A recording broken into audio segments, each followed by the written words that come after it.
함께 일어서서 성령 2장을 부르도록 하겠습니다. 성부와 성자 성령 삼위께 영광 돌려보내세 예전부터 이제까지 무명대무금토록 성삼위께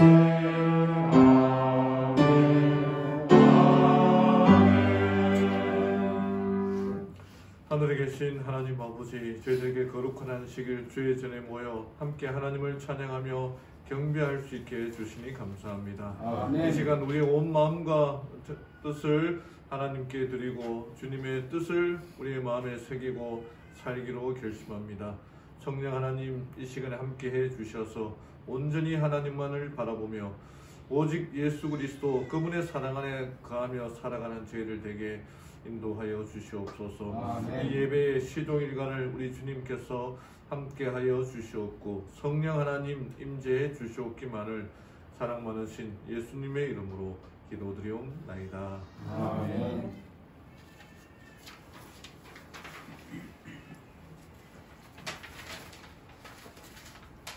다 함께 19장 찬양을 하도록 하겠습니다. 찬양 후에 회중을 대표해서 김복철 지사님께서 기도 인도해 주시겠습니다.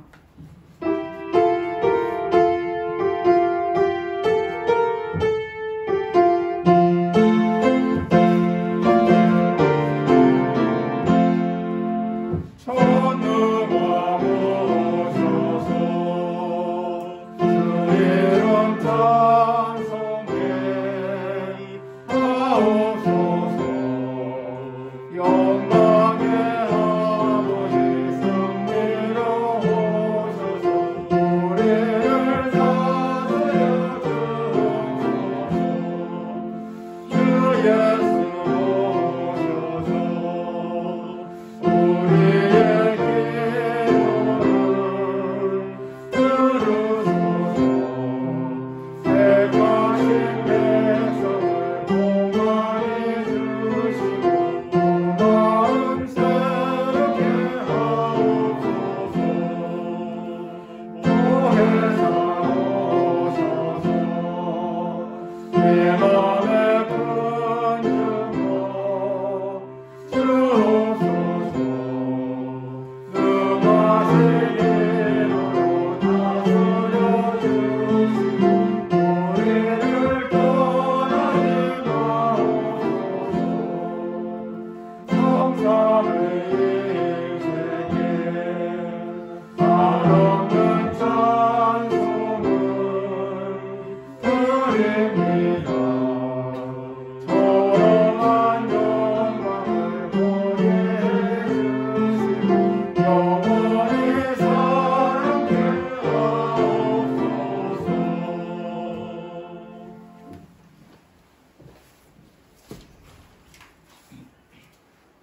하늘에 계신 하나님 아버지, 지난 일주일을 지켜보여 주시고 이렇게 안식일을 맞이할 수 있게 해주셔서 감사합니다. 아멘. 때가 바뀌어도 해결되지 않는 많은 인간적인 고민들을 모두 하나님께 맡기고 몸과 마음의 평안을 얻는 오늘 하루 되게 하여 주시옵소서. 아멘. 주변의 어려운 이웃들을 돌아보게 하시고 그들의 말에 귀 기울이며 그들의 힘과 용기를 잃지 않게 도우고 언제나 그들을 위해 기도할 수 있는 여유와 넉넉한 마음을 가질 수 있도록 하여 주시옵소서. 아멘. 추운 겨울 성도님들과 그의 가족들 건강히 있지 않게 하여 주시고 오늘 말씀을 전하신 목사님께 능력 주셔서 그 말씀이 일주일을 살아가는데 힘이 되게 하여 주시옵기를 사랑이 많으신 예수님 이름으로 기도드렸습니다. 아멘.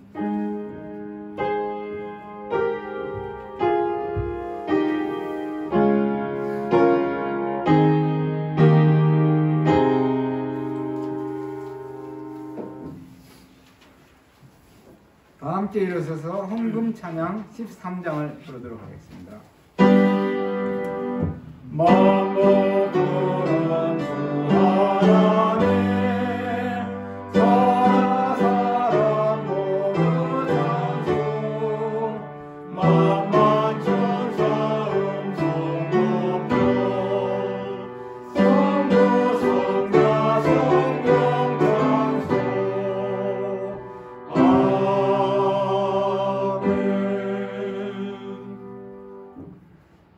되신 하나님 아버지, 이 시간 하나님 앞에 드려지는 이 예물을 통해서 하나님의 사업이 더욱 확장되고 이 예물들을 통해서 주님의 또한 사랑과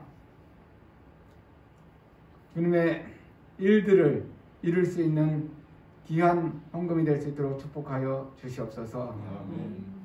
모든 예물을 낸 손들의 주님의 은혜와 은총이 늘 함께 하시고 각각 가정마다 경제적으로 어려움 당치 않는 그런 우리 모든 성도님들 될 수 있기를 원하며 예수님 이름으로 간절히 기도드렸사옵나이다. 아멘.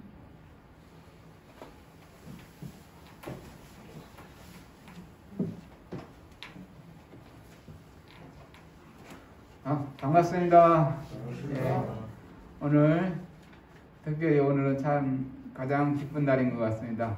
오늘 우리와 함께 하신 이상효 선생님을 우리 큰 소리로 아멘으로 환영해 주시기 바랍니다. 감사합니다. 예, 우리 목사님 말씀을 듣기 전에 영상 찬양을 듣도록 하겠습니다. 영상 찬양 후에 목사님의 귀한 은혜의 말씀 있겠습니다.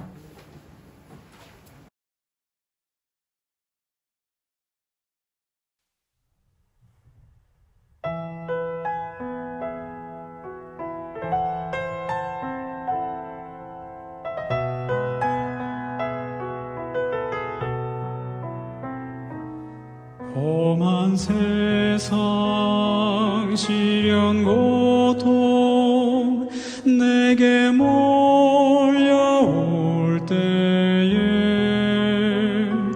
영광 중에 다시 올 그날 절망 중에 너 잊을 때 눈을 돌려 십자가 고난 보라 갈바리의 십자가는 너를 위한 내 사랑 그 먼 옛날 생각하며 너를 잊지 못하리 오직 너의 새 생명 위해 나는 생명 버렸네 어머니가 사랑하는 아들 잊지 못하는 나는 너의 아버지라 너를 잊지 않으리 결코 잊지 않으리라 때론 내가 낙심 가운데 또 나를 의심해도 다시 오리라 약속이네 너는 기억하라 때론 내가 낙심 가운데 또 나를 의심해도 나는 너를 기억해 다시 오리라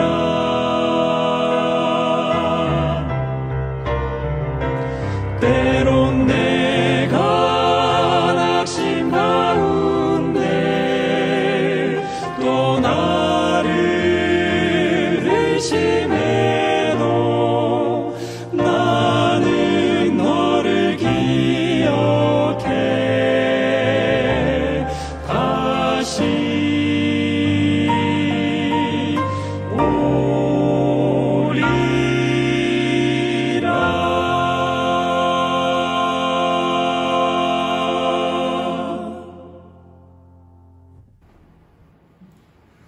안녕하십니까.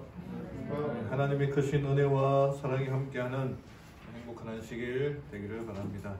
오늘 손님으로 오신 분들 진심으로 환영하고 하나님의 축복이 함께 하게 되기를 바랍니다.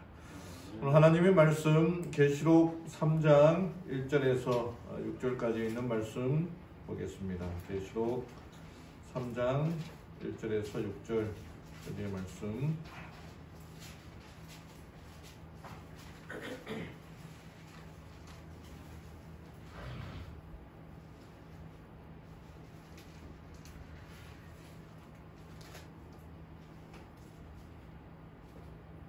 사대 교회에 보내는 편지입니다.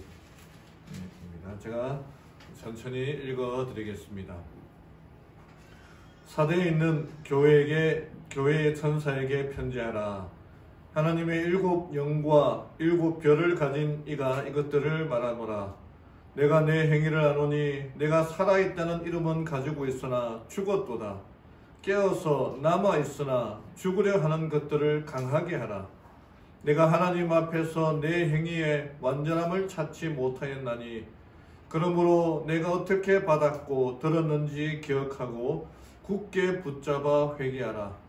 그런즉 만일 내가 깨어있지 아니하면 내가 도둑같이 내게 이르리니 내가 어느 시각에 내게 이를지 내가 알지 못하리라. 사대에도 자기 옷을 더럽히지 아니한 몇 이름이 내게 있어 그들이 흰옷을 입고 나와 함께 걸으리니 그들은 합당한 자들이니라. 이기는 자 곧 그는 흰옷을 입을 것이요 내가 그의 이름을 생명책에서 지워버리지 아니하고 그의 이름을 내 아버지 앞과 그분의 천사들 앞에서 시인하리라. 귀 있는 자는 성령께서 교회들에 말씀하시는 것을 들을지어다. 오늘은 에베소 7교회, 계시록의 2장과 3장에 있는 7교회에 보내는 그 편지들 중에 에서보두사라 해서 4대 교회에 보내는 그 편지의 기별들을 가지고 오늘 함께 은혜를 나누기를 원합니다. 이 요한계시록은 예수님의 12 제자들 중에 수제자 그룹에 속했던 사도 요한이 가장 나이가 어렸던 사도 요한이 기록한 책입니다. 당시에 요한은 다른 11명의 제자들은 다 벌써 죽었습니다. 거의 대부분이 순교당했습니다. 그런데 요한만이 제일 마지막까지 살아있었고 예수님의 사랑을 가장 많이 받았던 그 요한이 예수님의 재림을 누구보다도 가장 고대했던 요한이 그의 상황들을 볼 때 예수님의 재림은 오지 않고 자기는 밤모섬에서 정말 쓸쓸한 노년을 보내고 있는 그때에 그 보고 싶은 예수님, 만나고 싶은 예수님에 대한 사랑으로 사무쳐 있을 때에 그때 밤모섬에 있는 요한에게 나타나서 보여준 계시가 바로 이 요한계시록입니다. 그래서 이 요한계시록을 통해서 하나님께서는 우리들에게 하시는 말씀이 내가 너희와 함께한다. 끝날까지 함께할 것이다. 그래서 계시록의 역사를 이렇게 관통하는 거 아닙니까? 비록 요한은 예수님의 재림을 당대에 보지 못했으나 또 우리도 마찬가지일 수도 있습니다. 우리 때에 예수님의 재림을 경험할 수도 있고 또 우리의 조상들이 믿음의 선배들이 그렇지 아니하였던 것처럼 또 먼 후대 일이 될지 모르나 그럼에도 불구하고 하나님께서 우리와 함께 하시겠다는 그 약속은 우리들에게 변함없는 말씀인 것입니다. 그래서 요한계시록은 우리들로 하여금 예수님의 재림이 언제일지 모르니 네 마음대로 살아라 라고 하는 것이 아니라 예수님의 재림은 곧 가깝고 이러저러한 여러 절차들과 과정들을 통해서 예수님의 재림이 코앞에 있음을 너희들에게 가르쳐 줄 테니 함부로 살지 말고 정말 깨어 각성하고 주의 재림을 더 고대하며 끝까지 견뎌라 라고는 기별들을 우리에게 미래를 어떻게 준비해야 될지 가르쳐 주시고 세 번째가 충성되이 일하라는 것들을 가르쳐주기 위하여 계시록을 우리들에게 보여주신 것입니다. 그래서 이 정말 마지막 때에 제가 저녁 시간에 각시대 대쟁투 연구하고 있습니다만은 그 각시대 대쟁투와 더불어 이 요한계시록의 말씀들을 우리가 연구할 때에 정말 부흥과 우리 심령이 뜨거워지는 경험을 하게 될 것입니다. 오늘은 이제 사대교회에 대하여 함께 좀 말씀을 나누기를 원합니다. 한 여행자가 스위스에 가서 이곳저곳 구경하는 중에 어느 한 별장에 이르게 되니 그 별장이 너무너무 아름다운 것이었습니다. 그래서 너무 아름다워서 이 별장을 좀 겉으로 보기도 아름다우니까 들어가서 구경을 하기 위하여 똑똑똑 노크를 하고 배를 누르니까 그게 나이가 많은 관리인이 별장 지기가 나왔습니다. 그래서 별장이 너무 아름다워서 구경을 하고 싶은데 당신이 주인이냐, 좀 해가 되지만 좀 구경 좀 시켜달라 했더니 자기는 주인이 아니고 관리인인데 들어오시라라고 그렇게 해서 들어왔는데 이 정원과 별장이 너무너무나 아주 참 아름답게 관리가 되어 있었던 것입니다. 그래서 여기에 몇 년 동안 계셨느냐 그랬더니 24년 동안 제가 이 별장 지기로 있었다고 합니다. 그래서 별장 주인은 자주 오시느냐 그랬더니 그동안 한 24년 동안 4번 왔다는 거예요. 4번. 그래서 마지막에 다녀가신 지가 언제냐 물었더니 12년 전에 왔다 갔다 하는 거예요. 그래서 주인이 그렇게 오랫동안 오시지 않는데 별장을 이렇게 깨끗하게 잘 정리해 놓았냐 물었더니 그 별장 지기가 하는 말이 주인이 오늘 오실지 언제 오실지 모르기 때문에 날마다 깨끗하게 손질해 놓고 기다린다라고 그렇게 이야기하는 것입니다. 요즘은 뭐 세상이 좋아져서 비서가 별장 갑니다 그러면은 그 연락 받고 부랴부랴 준비해도 될 수 있겠지만 이 사람은 정말 언제 올지 모르는 그 주인을 위해서 충성되이 일했던 대표적인 사람입니다. 우리 그리스도인의 삶, 예수님의 재림을 기다리며 준비하는 우리 그리스도의 삶도 이와 같아야 합니다. 언제 오실지 모르는 그 예수님을 위해서 살아가야 깨어있는 신앙생활을 해야 되는 것입니다.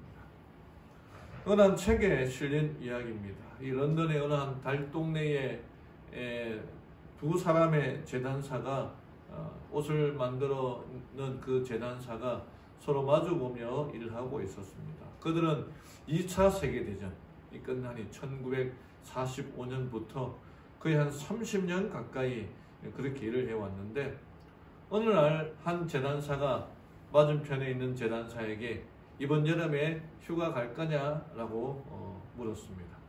근데 아니? 잠시 침묵이 흘렀습니다. 그런데 그 재단사가 불쑥 말을 꺼내기를 1964년에 휴가를 갔지. 깜짝 놀랐습니다. 왜냐하면 자기들이 같이 일하면서 이 사람들이 한 번도 휴가를 가지 않았거든요. 그래서 그래 어디로 갔었나 라고 물어보니까 그때 휴가 간 이야기를 해달라고 하니까 이렇게 말했습니다.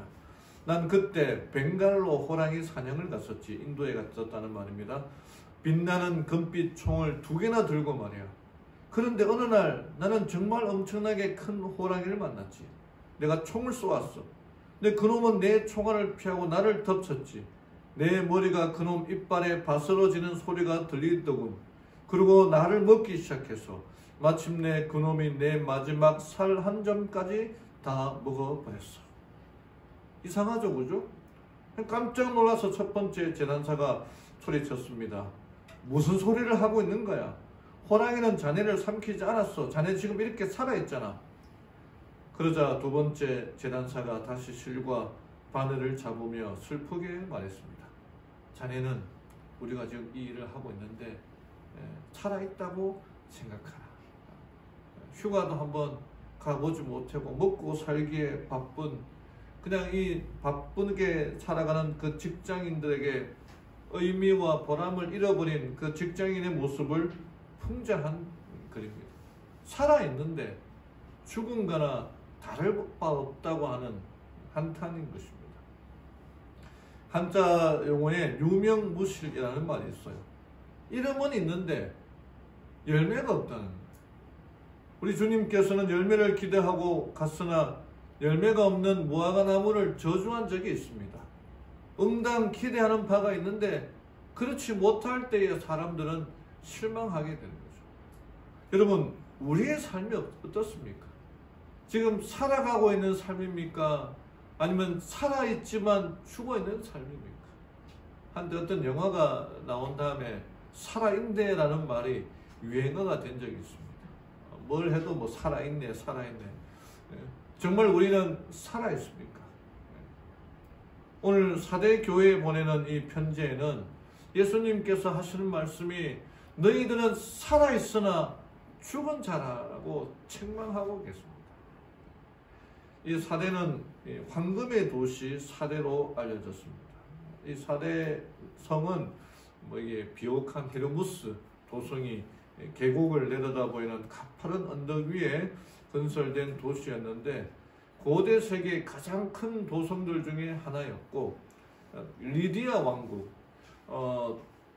페르시아가 큰 나라가 되기 전에 이 장인 어른이 리디아 왕국에 있는데 리디아 왕국과 병합되면서 이 페르시아가 아주 큰 힘을 쓰게 되었거든요. 그 리디아 왕국의 수도였습니다.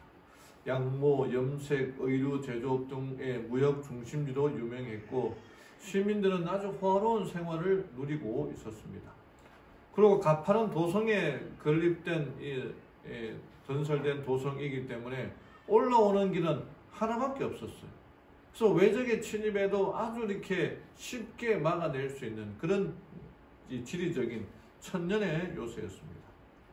그러나 사대는 두 번 기습 공격을 당했는데 먼저는 페르시아 때의 그 고레스 대왕에 의해서 그 다음은 헬라의 안티오코스 3세에 의해서 점령당했는데 두 경우 모두 적군들은 야간의 절벽을 기어올라 공격했고 그때의 파수병들은 아무도 지키지 않고 있었기 때문에 결국에는 두 번의 그 함락을 당하게 됩니다.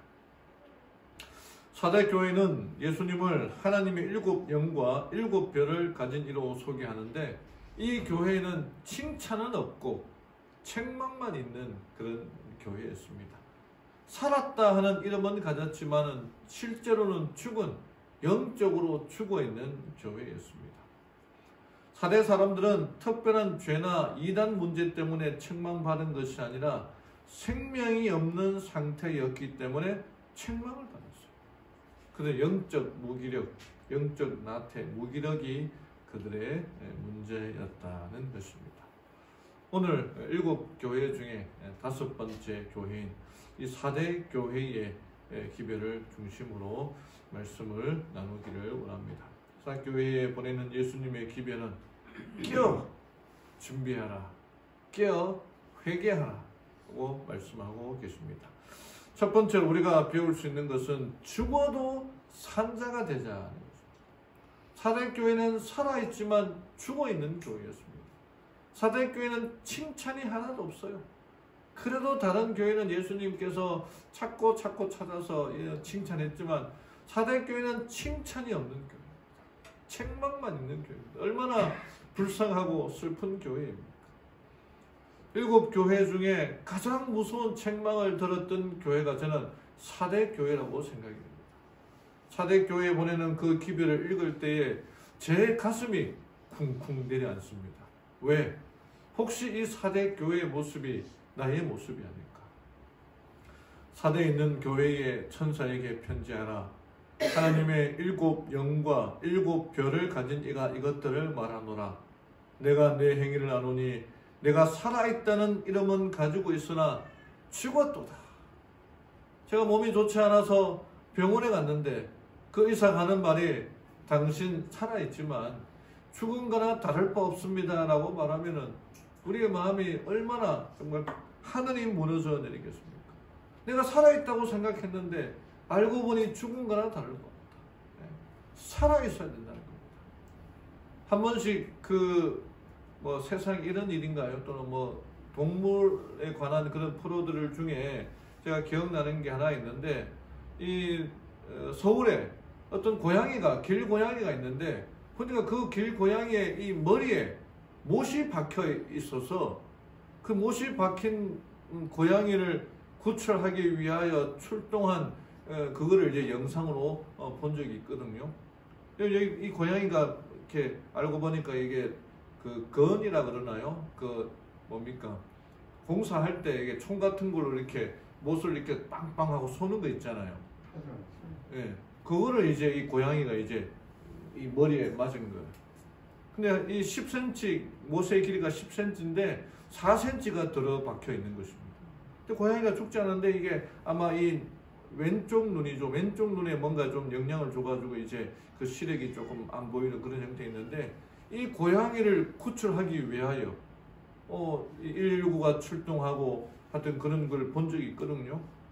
왜 출동했을까요? 이 고양이가 뭐 페르시안 고양이, 비싼 고양이였을까요? 왜 출동했을 것 같습니까? 살아있으니까. 만약에 이 고양이가 죽었다면은 119가 출동해서 이 못을 동물병원에 가가지고 수술했을까요? 왜 이 고양이를 구출하고 그 병원비, 수술비도 많이 들 텐데 병원에 가서 수술을 해서 이 못을 빼고 치료를 했을까요? 왜 그랬겠습니까? 살아있으니까. 살아있기 때문에 구출하고 했다는 것입니다. 여러분, 모든 만물의 가치의 유머는 살아있느냐 죽었냐 있느냐입니다. 사람이 쓰러져 있어요. 근데 보니까 죽어 있어. 어디다 신고합니까? 경찰에다 신고하죠. 그러고 이제 그 차례하는 거예요. 그럼 만약에 살아있다면 119에 신고해서 이 사람이 나이가 많느냐 나이가 적으냐 돈이 많으냐 돈이 적느냐에 상관없이 살려야 되는 거예요. 왜? 살아있기 때문에 그 가치가 있는 것입니다. 사람이 아무리 좋은 일을 많이 하고 종력을 받는다 하더라도 죽으면은 아무 소용이 없는 거예요.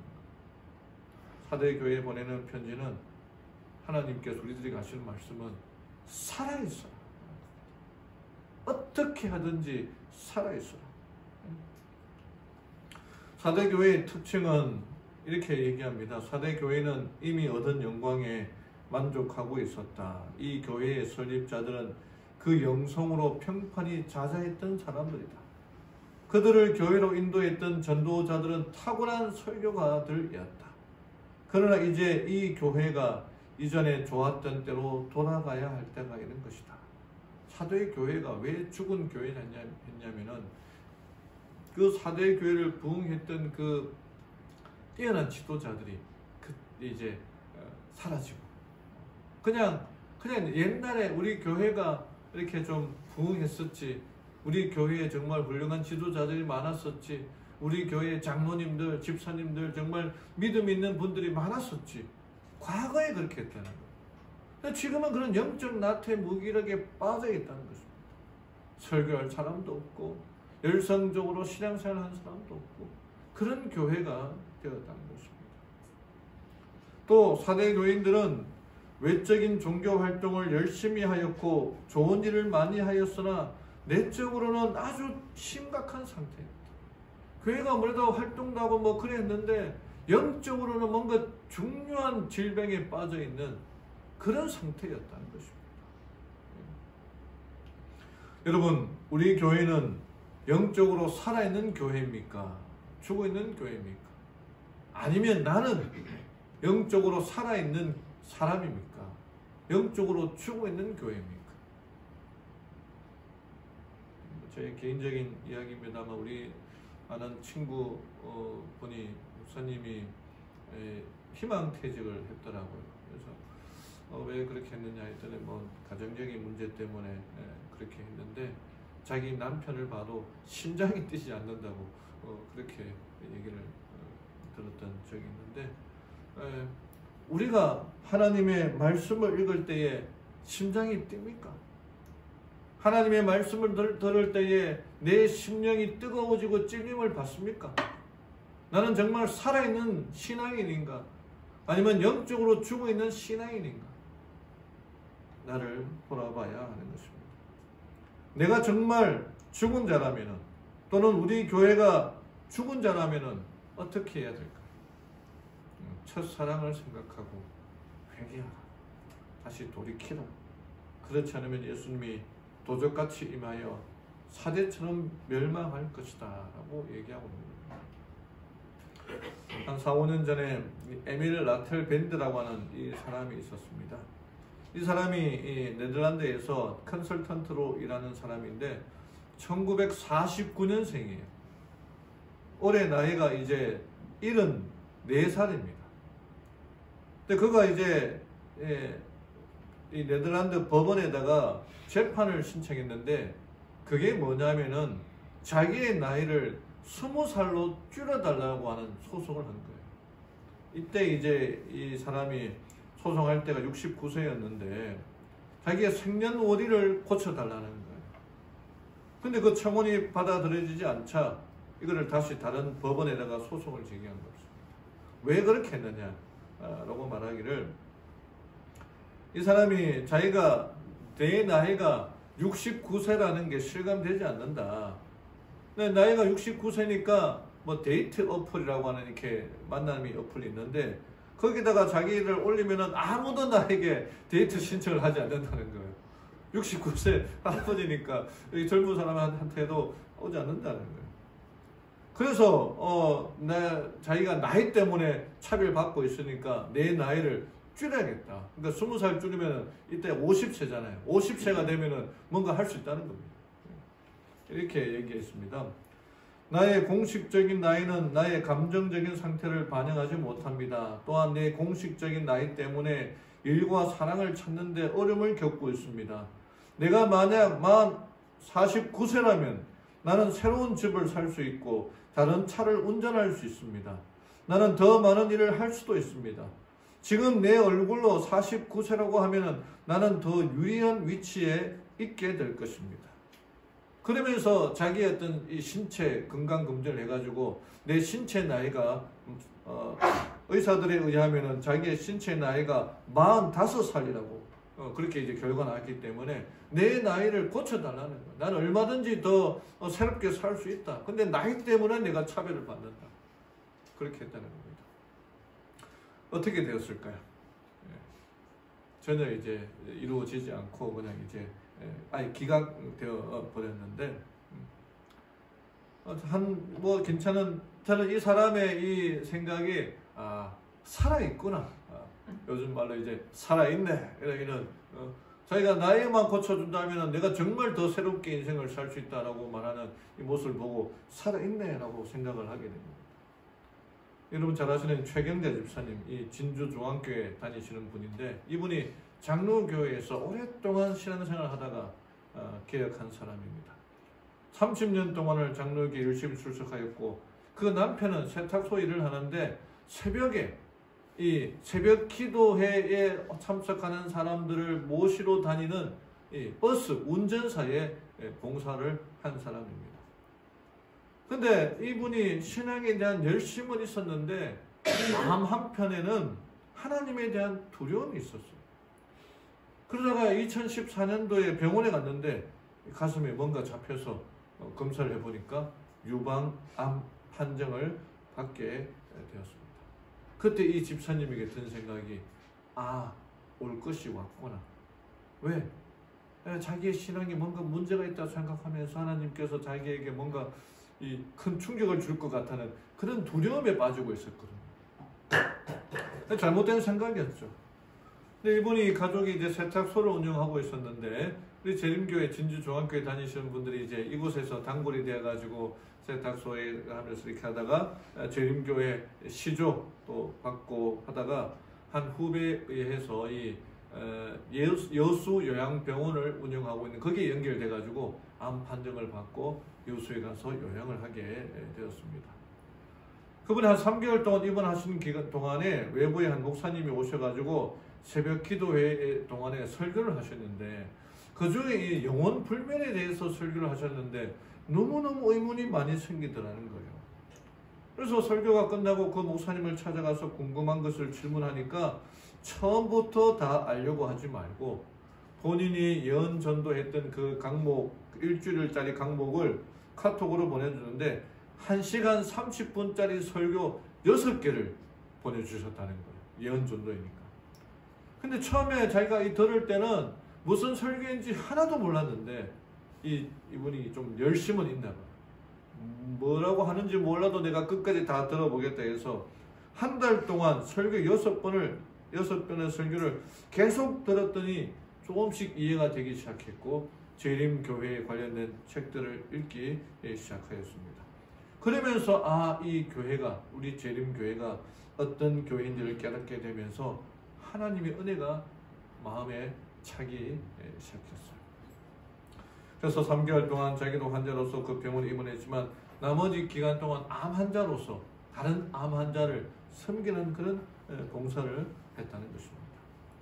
그래서 이분이 아주 열심히 일을 하니까 거기 있는 환자들이 이 최경자 씨를 보고 누구냐고, 직원이냐고 그렇게 했더니 알고 보니 자기도 암 환자인데 그 암 환자로 온 사람들을 봉사하는 사람임을 알고 더 감동을 받고 이렇게 말씀을 많이 받았다는 거예요. 이분이 이렇게 얘기를 했습니다. 내 목표는 병에서 낫는 것이 아니라 마지막 순간까지 하나님의 영광을 위해서 사는 것입니다. 그렇게 고백했어요. 보통 이제 이렇게 암이라고 하는 판정을 받으면은 대부분이 왜 나에게 이런 일이, 나는 죽었구나, 그런 생각을 많이 한다고 하더라고요. 이분도 그런 생각을 했지만은 암이라고 하는 판정을 받았지만 생각을 바뀌어서 죽었지만은 살아있는 사람처럼 행동했다는 거죠. 여러분, 우리의 인생이 어떻게 되겠습니까? 우리는 죽어도 산 자가 되어야 됩니다. 살아있는데 죽은 자가 아니라 죽어도 산 자가 되어야 됩니다.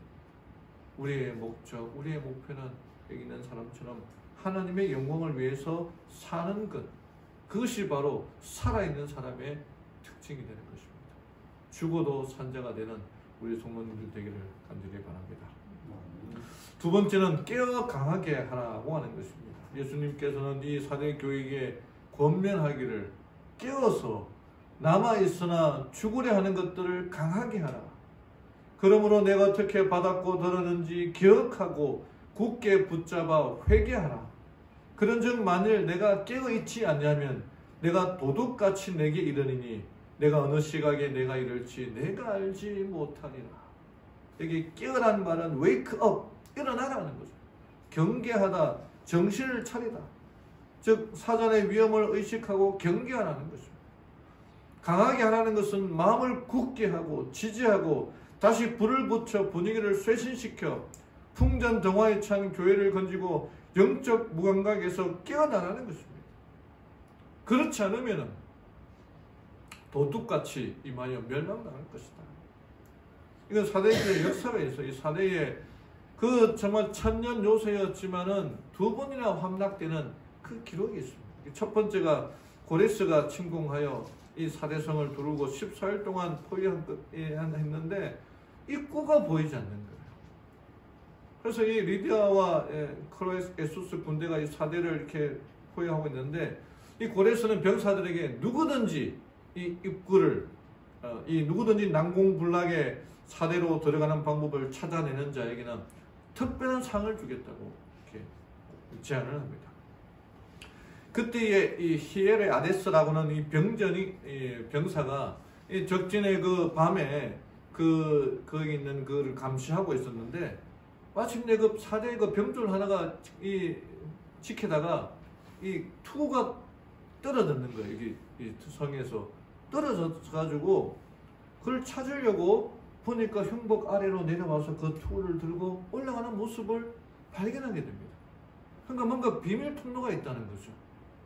그래서 그걸 보고는 뭔가 비밀 통로가 있다는 걸 알고 그것을 이제 저걸 의식하지 못한 채 그냥 성벽 아래로 내려와서 뚫린 구모투를 가지고 내려왔는데 이 모습을 히에르 아데스라고 하는 병사가 보면은 분명히 저기에 구멍이 있구나. 그 구멍으로 들어가면은 함락할 수 있겠다라고 해서 탐지해서 그 위치를 알고 고레스 왕은 그날 정예 군사들을 이끌고 그 지름길, 그 비밀길을 올라가서 정복하게 되는 역사가 일어나게 됩니다. 근데 올라가 보니까 적들이 밖에서 포위하고 있는데 그 병사들이 지키는 사람들이 많아야 되는데 그냥 파수꾼 한두 명이 그냥 거기서 뭐 요즘 말로 라면 끓여 먹고 있고 자고 있고 그렇게 있었다는 거예요. 쉽게 오히려 함락되었다고 하는 것입니다. 정말 난공불락의 이 사대를 과신하여 보초조차 제대로 세우지 않고 있었기 때문에 정말 기습 공격에 함락되었던 것입니다.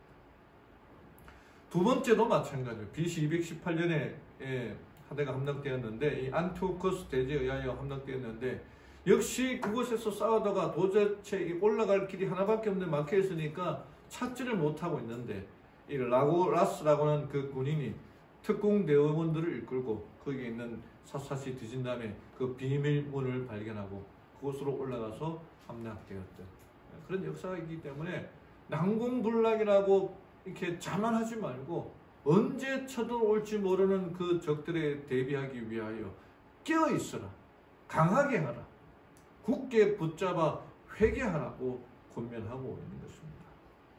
여러분 미어캣이라고 하는 동물 아십니까?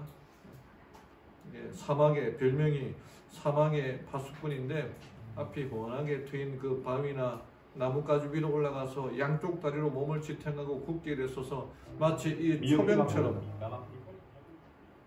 집단 생활하는 미어캣인데 정말 가장 자기 무리를 잘 지키는 무리 중에 하나입니다. 몸무게 길이는 한 30cm 전후, 체중은 1kg밖에 안 됩니다.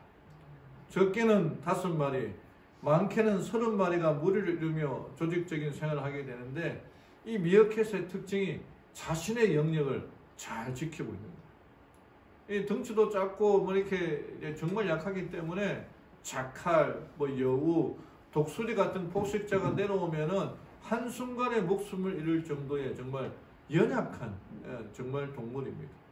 그래서 이 연약한 이 무리들을 보호하기 위하여 보초들이 쫙 서가 땅을 파가지고 거기서 이제 살고 있는데 땅 입구도만 30개, 40개 될 정도로 입구가 많고 적들이 오면은 적들이 왔다 그러면은 바로 그 입구로 숨어서 이렇게 되는데 그래서 이제 그 에버랜드에 가보면은 그 동물원에 가보면은 이 비행기가 지나가도 미어캣이 뭐 이렇게 저기 왔다고 하는 그 날카로운 소리를 낸다고 그래 합니다. 여기에 이 미어캣의 역할이 식사할 때도 땡볕에서 감시를 합니다. 사막에 살고 있기 때문에 적이 오면 동굴 입구를 막아 보초의 역할이 동료를 지키다 죽기도 한다는 거예요. 특별한 이 일이 있는데 이 암컷 미어캣이 한 번에 2마리에서 5마리 정도씩 새끼를 낳는데 한 마리가 새끼를 낳으면은 여러 마리를 낳으면은 이 새끼를 안 낳은 암컷들이 젖이 나온다는 거예요. 그러니까 보통 이제 아기를 낳으면은 그 아기 낳은 암컷이 젖이 나오잖아요. 근데 이 미어캣은 자기가 애를 낳지 않았는데도 다른 이 뭐 친구 뭐 누가 이제 아기를 낳아서 젖이 부족하다 그러면은 다른 암컷들이 젖이 나와가지고 그 아기를 새끼들을 먹인다라고 하는 겁니다. 여러분 마지막 재림을 기다리는 우리 재림 교인이 이런 역할을 해야 되지 않겠습니까? 재림 교인 중에 우리 중에 누가 자고 있다. 그럼 어떻게 해야 됩니까? 일어나세요. 정신 차리세요. 웨이크업. 우리 재림교회 중에 이제 어떤 일 때문에 교회에 나오지 않고 있다. 우리 한 장로님 말씀해 주셨는데 어떻게 해야 됩니까? 안 오니까 네 알아서 해라. 이게 아니라 찾아가고 전화하고 만나고 교회 오십시오. 정말 자신의 목숨을 아까워하지 않고 믿음 안에 굳게 설 수 있도록 해야 할 사명이 바로 우리들에게 미어캣의 역할을 우리가 해야 한다는 것입니다. 히브리서 3장 13절에 오직 오늘이라 일컫는 동안에 매일 피차 건면하여 누구든지 너희 중에 죄의 유혹으로부터 완고하게 되지 않도록 하라. 제자 훈련하는 사람들이 다 배웠던 말씀 아닙니까? 매일 피차 서로 보면 장로님 일어나세요. 최 집사님 일어나세요. 김 집사님 정신 차리세요. 제가 말을 잘 나와요.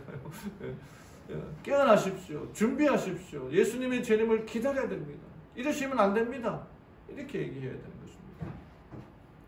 데살로니가전서 5장 11절 15절에 피차 건면하고 너희끼리 화목하고 게으른 자들을 권계하며 마음이 약한 자들을 격려하고 힘이 없는 자들을 붙들어주며 모든 사람에게 오래 참으라. 악으로 악을 갚지 말게 하고 서로 대하든지 모든 사람을 대하든지 항상 선을 따르라. 우리들에게 권하는 하나님의 말씀인 것입니다. 어느 날 어떤 사람이 길을 가다가 예배당 지붕에서 낮잠을 자고 있는 마귀를 보았습니다. 우는 사자처럼 두루다니며 삼킬 자를 찾아야 하는 그 마귀가 낮잠을 자고 있는 것이 이상해서 물었습니다. 어이, 자네들 왜 일 안 하고 낮잠을 자고 있지? 그랬더니 마귀가 하는 말이 예배당 안에 있는 자들이 다 자고 있으니까 우리들도 할 일이 없어서 자고 있는 거야 라고 말했습니다. 우리가 자고 있으면 마귀들도 자고 있어. 할 일이 없으니까. 여러분, 깨어서 하나님의 말씀을 전하는 이 사명에 우리가 다 감당해야 됩니다. 사단이 몰래 우리를 공격하지 못하도록 하기 위하여 우리가 주목해야 할 세 가지 표가 그리스도인 생에 있다. 그것은 깨어라, 기도하라, 일하라입니다. 거룩한 생에 있어서 발전하려면 기도와 경성이 필요하다. 지금보다 더 중요한 때는 그대의 역사 가운데 없다. 그대의 유일한 안전책은 파수꾼처럼 생애하는 것이다. 깨어라, 기도하라, 일하라. 이게 바로 우리의 그리스도인 생애의 표가 되는 것입니다. 마지막으로 기억하고 굳게 붙잡아 회개하라는 것입니다. 내가 어떻게 말씀을 받았고 들었는지 기억하라. 생각하고 염두에 두고 항상 상태를 돌아보라는 것.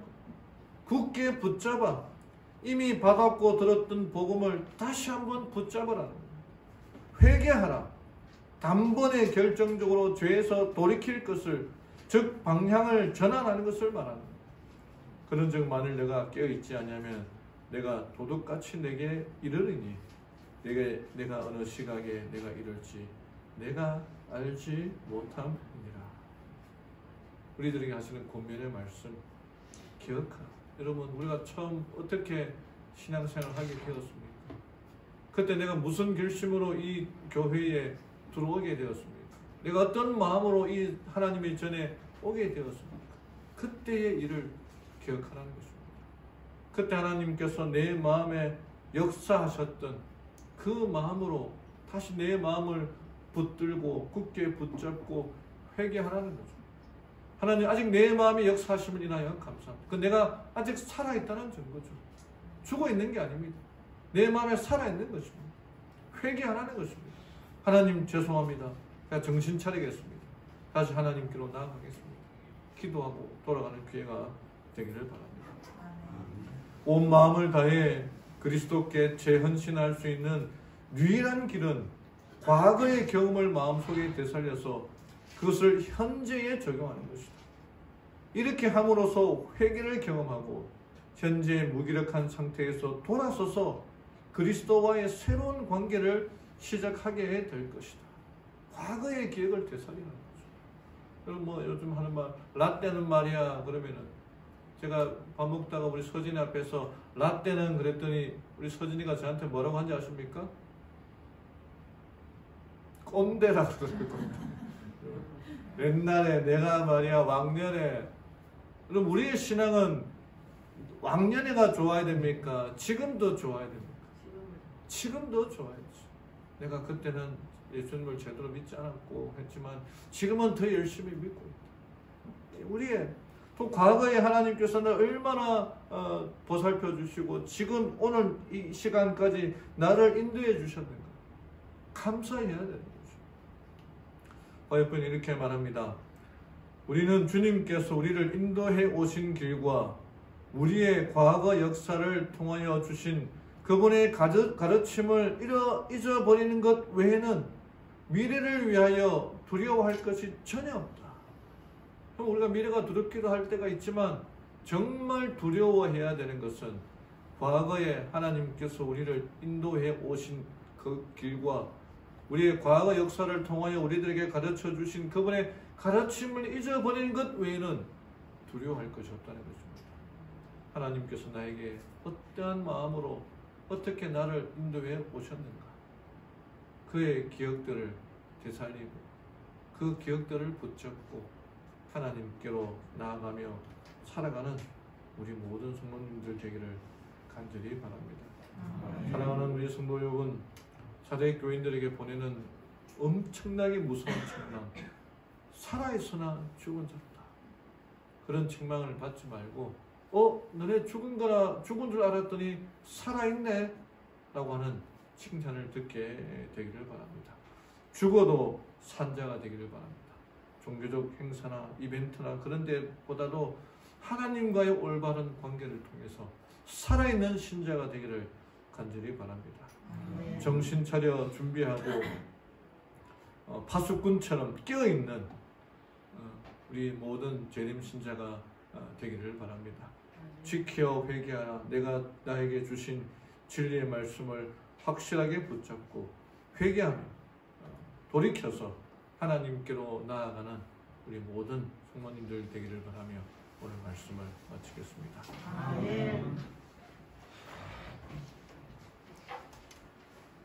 마치는 찬미 209장 찬미, 다 함께 일어서서 찬미하고 기도하고 마치겠습니다.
하나님 아버지, 살아있으나 죽은 자가 아니라는 책망 대신에 죽어도 산 자가 되라는 우리 주님의 권면의 말씀을 따라 살아있는 자 되게 인도하여 주시옵소서. 하나님과의 올바른 관계를 회복함으로 말미암아 내가 영적으로 살아있고 주의 말씀이 우리의 마음에 역사할 때에 우리의 마음이 뜨거워지고 심령이 하나님의 음성으로 깨임받고 주의 음성을 따라 살아가는 죄를 되게 인도하여 주시옵소서. Wake up, 깨어있어 준비하라 하셨사오니 깨어 정신 차려, 정말 파수꾼처럼 정신 차려 미어캣처럼 주님 오실 그날을 지키며 소망하며 살아가는 우리 재림 신자 되도록 인도하여 주시옵소서. 지켜 회개하라 하셨사오니 나에게 주신 진리의 말씀을 굳게 붙들고 확실하게 붙잡고 회개함으로 하나님께로 돌아가는 저희들 되게 인도하여 주시옵소서. 아버지 하나님, 오늘 주의 크신 은혜로 말미암아 우리 이상효 성도님 주의 전에 오랜만에 오게 해주시니 감사합니다. 오늘 옮긴 이 발걸음이 주님 오시는 그날까지 연결되고 그의 심령이 각성하여 깨어있으므로 주의 말씀으로 변화되고 하늘 향하여 나아가는 주의 아들 되게 인도하여 주시옵소서. 이제는 우리 주 예수 그리스도의 은혜와 하나님의 사랑과 성령의 교통하심이 함께한 모든 무리들에게 임재해 주시옵기만을 사랑 많으신 예수님의 이름으로 간절히 기도드리옵나이다. 아멘.